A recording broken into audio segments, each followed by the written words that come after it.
Bonjour à toutes, bonjour à tous, comment allez-vous ? On est aujourd'hui le vendredi 12 septembre 2025 et je vous souhaite la bienvenue dans le français c'est facile avec Adrien. Alors aujourd'hui, on va voir une expression un peu particulière parce qu'elle est en latin. Elle est en latin, mais on peut aussi la dire en français. Alors on parlera de ça tout à l'heure, mais d'abord, je voulais vous parler un peu de quelque chose qui existe au début du mois de septembre dans beaucoup de villes françaises. Septembre, c'est le mois où l'année scolaire recommence. C'est le mois où les enfants, les adolescents vont recommencer une nouvelle année d'école. Et donc, c'est aussi le mois où ils vont pouvoir choisir un sport à faire en dehors de l'école. Souvent, vous avez 1 heure ou 2 heures de sport par semaine dans l'école qui sont obligatoires, où tous les enfants participent, puisque c'est un cours comme les autres. Et très souvent, les parents inscrivent leurs enfants à des activités extrascolaires, des activités en dehors de l'école, dont le sport, ça peut être la musique, ça peut être le théâtre. Il y a beaucoup d'activités différentes de proposer. Et pour savoir quelles sont les activités qui existent, quels sont les groupes, les associations sportives qui existent dans la ville où vous habitez, il y a en septembre le forum des associations.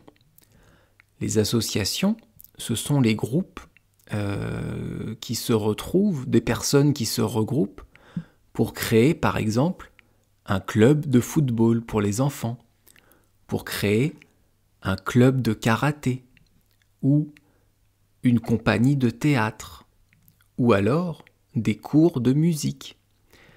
C'est ça les associations. Et donc en septembre, vous avez le forum des associations.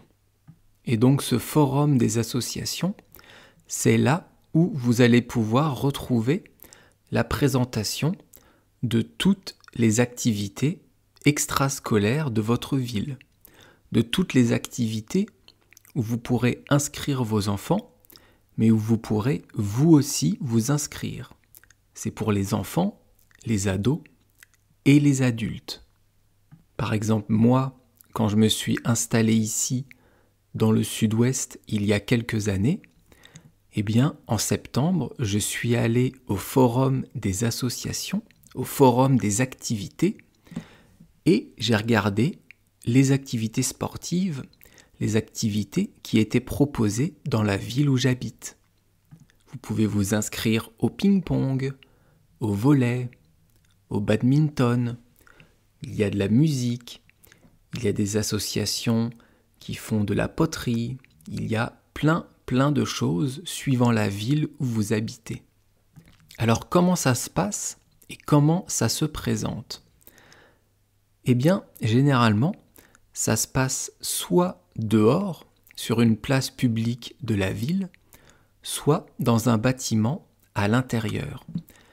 Et vous avez des tables qui sont montées, et ces tables, elles sont disposées dans un certain ordre, où chaque table va correspondre à une activité.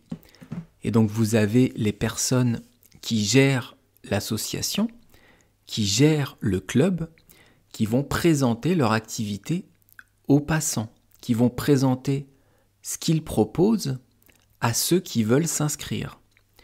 Donc pour choisir un sport pendant l'année, ou en tout cas pour choisir un sport que vous allez faire durant l'année scolaire, le mieux, c'est d'aller dans ce forum des associations.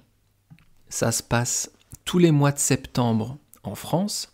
Alors, c'est pas tout le mois, c'est 1 ou 2 jours dans le mois, généralement début septembre.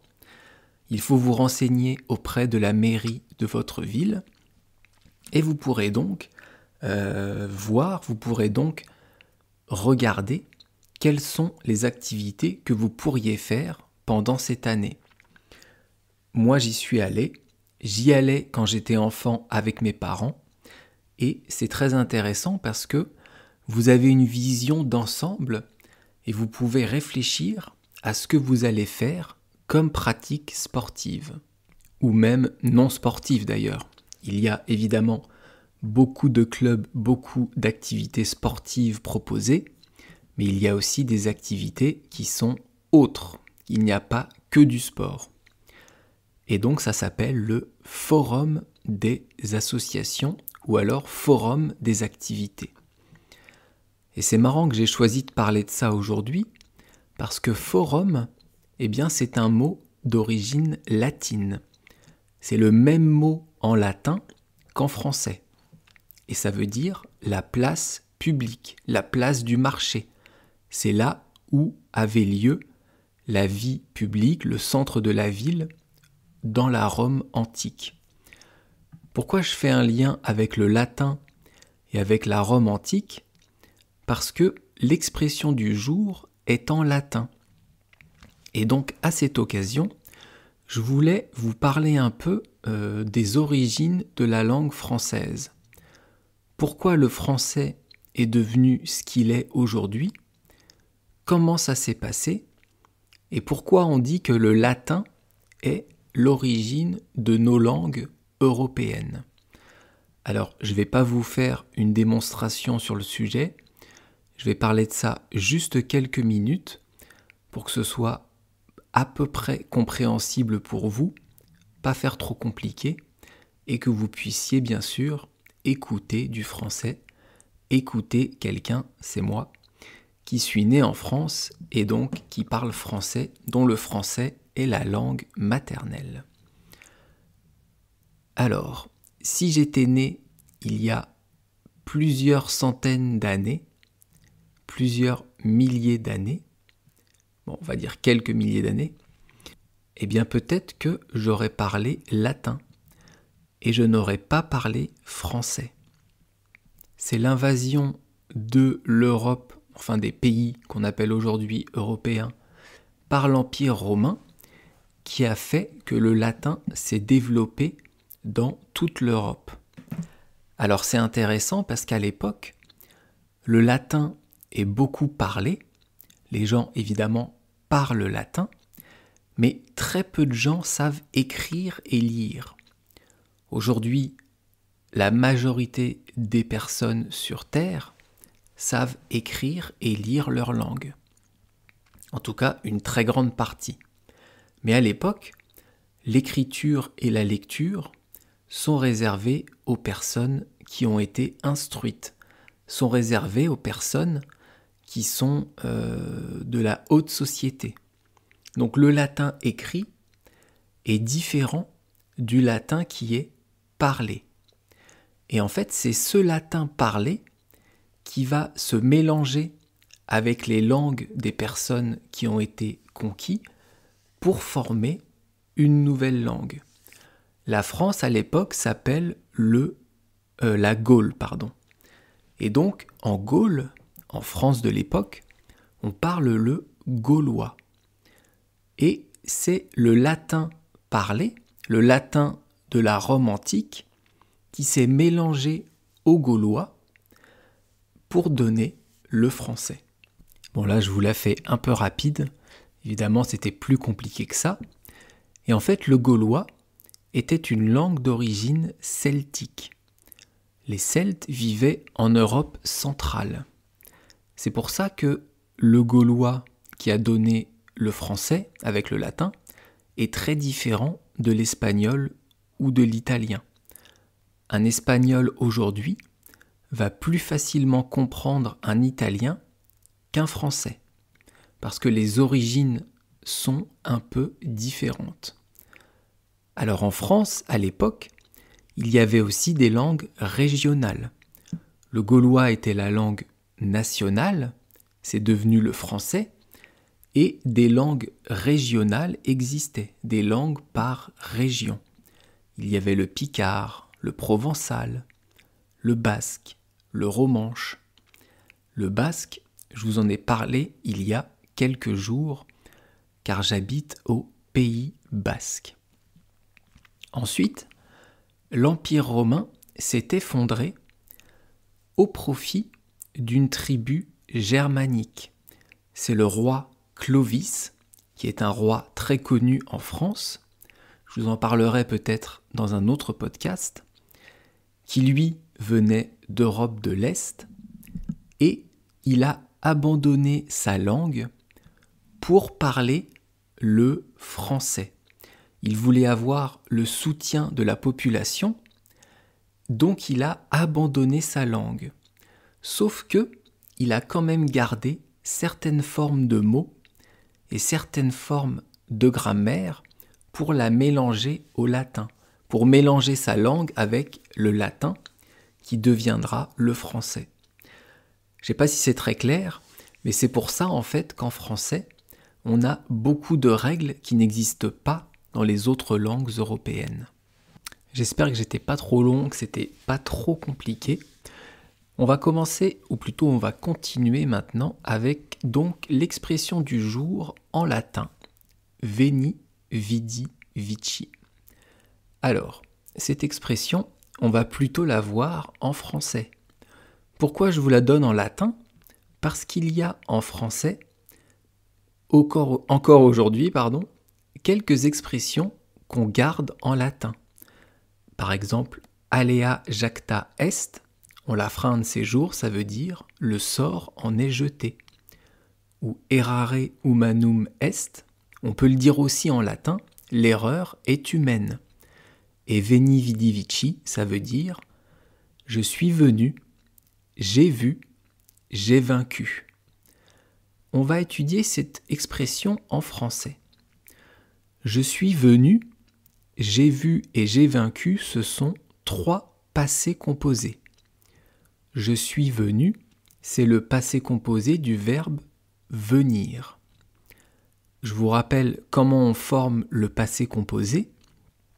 Eh bien, on prend l'auxiliaire avoir ou l'auxiliaire être, qu'on va conjuguer au présent, et on ajoute après le participe passé du verbe. Ici, je, c'est le pronom, suis, c'est l'auxiliaire être au présent première personne du singulier, et venu, c'est le participe passé du verbe venir. Je suis venu.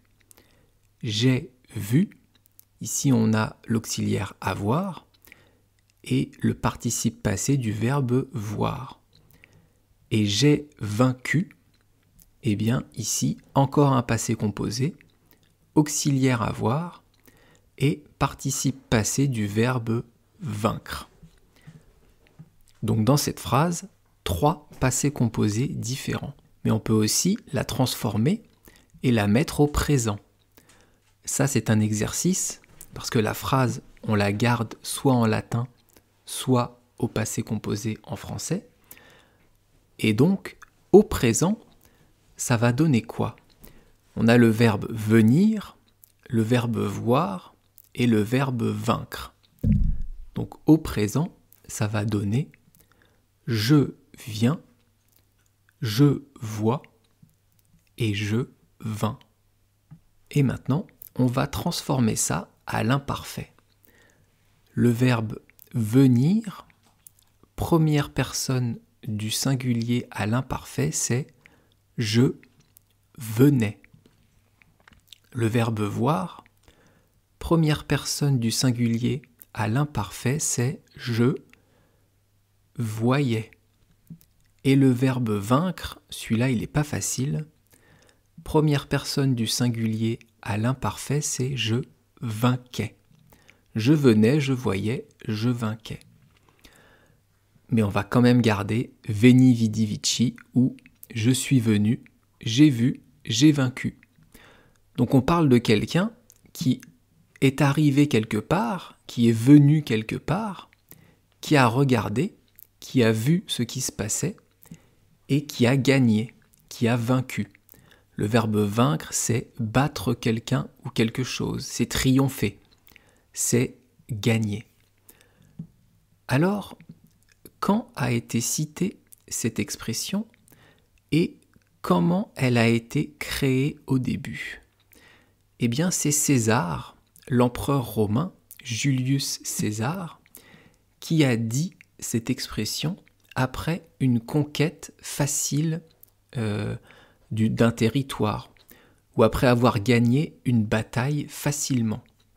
Il a dit « Veni, vidi, vici ». Je suis venu, j'ai vu, j'ai vaincu.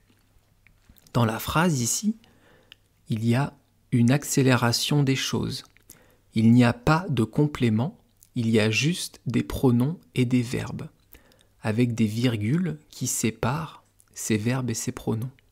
Et donc, quand on prononce la phrase « Veni, vidi, vici », je suis venu, j'ai vu, j'ai vaincu, c'est très rapide, comme la bataille qu'il a gagnée rapidement. On a une sensation d'instantané, de rapidité, qui renvoie à la facilité de la bataille, de la guerre gagnée. Donc si vous arrivez à faire quelque chose rapidement et facilement, si vous réussissez quelque chose très rapidement, avec facilité, eh bien vous pouvez dire après « Veni, vidi, vici ». Si vous réussissez un examen de français ou un autre examen quelconque, le permis de conduire, un examen d'une autre langue, un examen pour votre métier, et que vous réussissez facilement, vous pouvez dire à un de vos amis « Veni, vidi, vici ». Je suis venu, j'ai vu, j'ai vaincu. Ça montrera que vous connaissez cette expression et ça renverra à l'empereur César qui a gagné une conquête facile. Cette expression, on la retrouve dans beaucoup de films, dans beaucoup de chansons également. Il y a au moins 3 ou 4 chansons qui portent ce nom comme titre, dont une chanson que j'aime bien, d'un rappeur qui s'appelle La Fouine, et sa chanson s'appelle donc Veni, vidi, vici. La Fouine, si vous voulez écouter, Veni, vidi, vici. Demain, on fera une chanson. Demain, pas d'expression française. On va travailler une chanson française d'Eddie Mitchell qui s'appelle « Il ne rentre pas ce soir ». C'est une chanson qui m'a été conseillée, qui m'a été demandée sur YouTube en commentaire.